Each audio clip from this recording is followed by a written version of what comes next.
Liga 1 Indonesia kini secara resmi berganti nama menjadi Super League, menyusul perombakan besar-besaran yang dilakukan oleh PT Liga Indonesia Baru atau LIB. Pergantian nama ini merupakan bagian dari proses rebranding menyeluruh yang juga melibatkan perubahan struktur liga dan regulasi pemain asing. Namun di balik transformasi tersebut, perhatian publik justru tertuju pada fenomena baru, gelombang pemain diaspora yang mulai bergabung ke kompetisi domestik. Para pemain yang sebelumnya berkarir di luar negeri kini memilih Liga Indonesia sebagai pelabuhan barunya. Lantas, siapa saja mereka dan mengapa Liga Indonesia kini menarik? Starting Eleven momen kali ini membahas para pemain diaspora yang mendadak mau gabung Liga Indonesia usai ganti nama.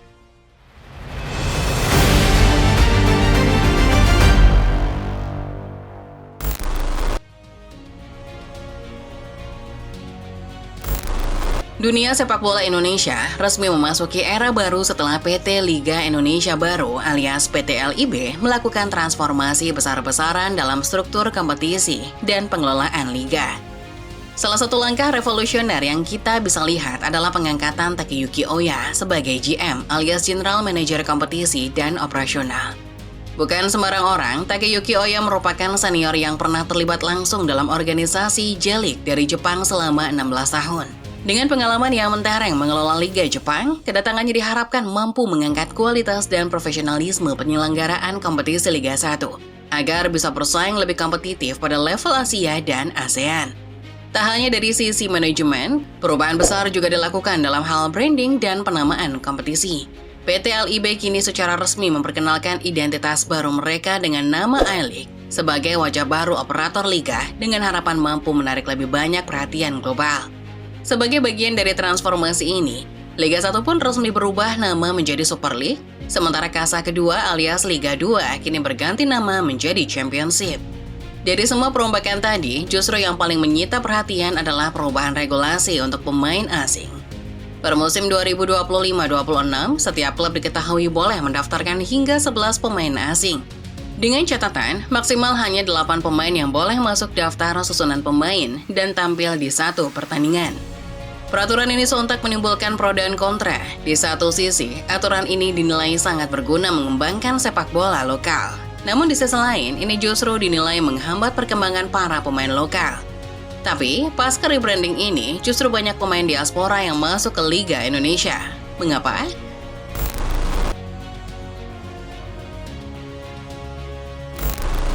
Jordi Amat resmi memperkuat Persija Jakarta mulai musim 2025-26, menjadikannya sebagai pemain naturalisasi pertama dari generasi awal 2022 yang akhirnya tampil di Liga 1 Indonesia. Ia dikontrak selama 2 tahun dengan opsi perpanjangan 1 musim, setelah menyelesaikan masa baktinya di Johor Darul Takzim, Malaysia.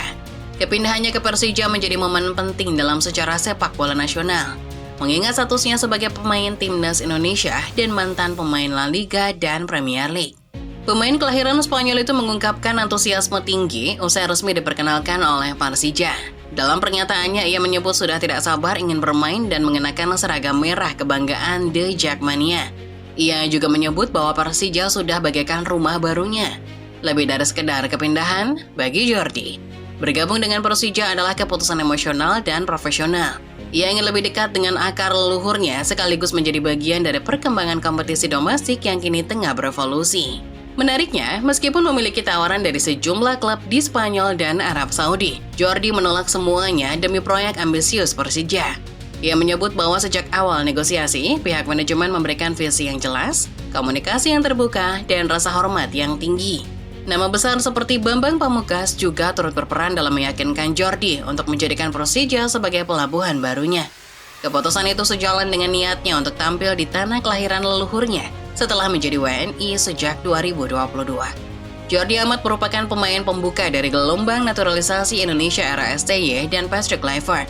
Ia bersama Sandy Walsh resmi dinaturalisasi pada bulan November tahun 2022. Dan sejak saat itu, sang bek diketahui selalu aktif membela timnas Indonesia, menjadikannya salah satu pemain pertama sebelum maraknya kegiatan naturalisasi.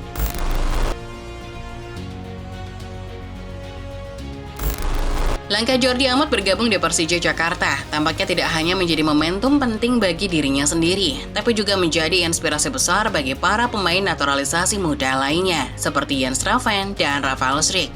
Setelah sekian lama hanya membela timnas tanpa bermain di klub Indonesia, kedua pemain muda itu akhirnya resmi menyusul senior mereka dengan bergabung ke klub Liga Indonesia musim 2025-26. Jens Raven menjadi yang pertama dari keduanya yang diumumkan secara resmi. Striker muda timnas Under-23 ini menandatangani kontrak berdurasi 3 tahun bersama Bali United. Ia dilepas oleh FC Dordrecht setelah kesulitan mendapat menit bermain di Belanda.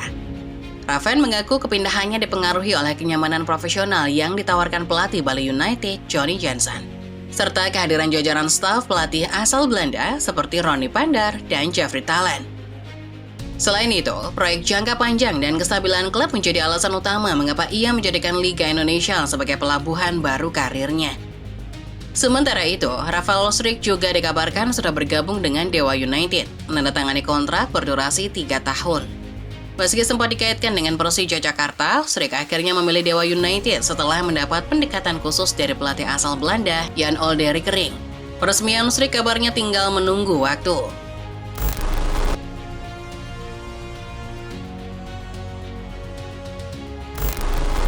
Setelah Jordi Amat, Jens Raven dan Rafael Struijk resmi akan bermain di kompetisi domestik, kini giliran nama-nama besar lain seperti Tom Hey, Nathan Choaon, dan Justin Hapner yang mulai dikaitkan dengan klub-klub Liga Indonesia. Meski belum ada kepastian resmi dari ketiganya, rumor kepindahan mereka makin menguat dan menjadi perbincangan hangat di kalangan pecinta sepak bola nasional, terutama setelah menyusulnya Jens Raven dan Rafael Struijk. Tom Hey, gelandang timnas senior Indonesia, dirumorkan sedang menjalin komunikasi dengan Persija Jakarta setelah kontraknya dengan Almere City berakhir. Namun sang pemain sendiri menyatakan bahwa dirinya masih mempertimbangkan beberapa tawaran dari Eropa, termasuk dari Watford di Inggris. Ia mengaku tak ingin terburu-buru dan ingin memastikan pilihannya sesuai dengan kebutuhan profesional dan personal, termasuk kenyamanan keluarganya. Artinya, sang pemain masih terbuka dengan berbagai kemungkinan. Sementara itu, Nathan Choaon, bek kiri yang juga sudah dinaturalisasi, dirumorkan juga menjadi target dari Bayangkara FC dan Dewa United. Meski begitu, hingga kini belum ada pernyataan resmi dari pihak klub maupun Nathan sendiri mengenai proses negosiasi atau kesepakatan. Ia disebut juga masih diminati oleh beberapa klub Eropa, sehingga masa depannya belum bisa dipastikan akan berlabuh ke Super League Indonesia. Namun, ada rumor kuat bahwa kepindahannya akan segera terrealisasi. Adapun juga Justin Hapner yang sempat menjadi bagian penting di timnas Under-23 dan senior, kini dikabarkan masuk dalam radar Dewa United. Namun berbeda dari rumor lainnya, Hapner secara terbuka menyatakan bahwa dirinya saat ini masih ingin fokus melanjutkan karir di Eropa. Pernyataan tersebut disampaikan untuk meredam spekulasi yang berkembang di media. Meski begitu, banyak pihak menilai bahwa peluang kembalinya Hapner ke Indonesia tetap terbuka. Terlebih jika situasi di klub Eropa tidak berjalan sesuai harapan.